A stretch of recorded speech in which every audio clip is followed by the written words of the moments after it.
خدا پر بھروسہ رکھو. Put your trust in God. اے خداوند تو ہی میری پناہ ہے، مجھے کبھی شرمندہ نہ ہونے دے. زبور 71 اس کی پہلی آیت. خداوند یسوع مسیح کی سلامتی ہمیشہ آپ پر قائم رہے. اعتماد کسی شخص یا کسی چیز کے کردار، صلاحیت، طاقت یا سچائی پر یقین دہانی ہے. بھروسہ ایک ایسی چیز ہے جسے ہر کوئی پسند کرتا ہے اور اس کی عزت کرتا ہے. عزیزو، جب بھروسہ ٹوٹ جاتا ہے تو بہت سی ناگوار باتیں ہو جاتی ہیں. ایمان کا نقصان، اداسی، مایوسی، الجھن وغیرہ. زبور نویس نے ایک بار لوگوں پر بھروسہ کیا اور آخر میں وہ مایوس اور الجھن میں پڑا. زبور 41 اس کی 9ویں آیت میں یہ بیان کیا گیا ہے: بلکہ میرے دلی دوست نے جس پر مجھے بھروسہ تھا اور جو میری روٹی کھاتا تھا مجھ پر لات اٹھائی ہے.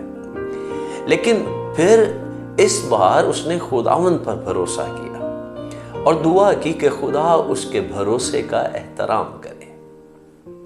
تب خدا نے اسے عزت بخشی اور اس کا خداوند پر بھروسہ، اعتماد مضبوط سے مضبوط تر ہوتا گیا. عزیزو، کبھی بھی خدا کی ذات کے علاوہ کسی چیز پر بھروسہ نہ کرے. یرمیہ کا صحیفہ اس کا 70واں باب اس کی 5ویں آیت سے سیکھیں.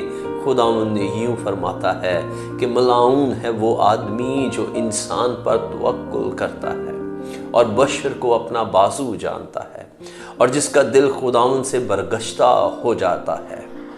آپ اپنا پورا بھروسہ اور اعتماد خدا پر رہنے دیں اور وہ آپ کے بارے میں اپنے کلام کی تعظیم کرے گا.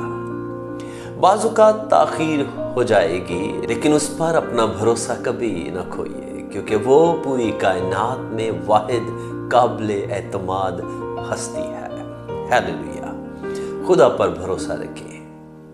کیا آپ کو آج کے پیغام سے برکت ملی؟ برائے مہربانی کمنٹ سیکشن پر جائیں اور اپنی رائے اور اپنی گواہی شیئر کریں.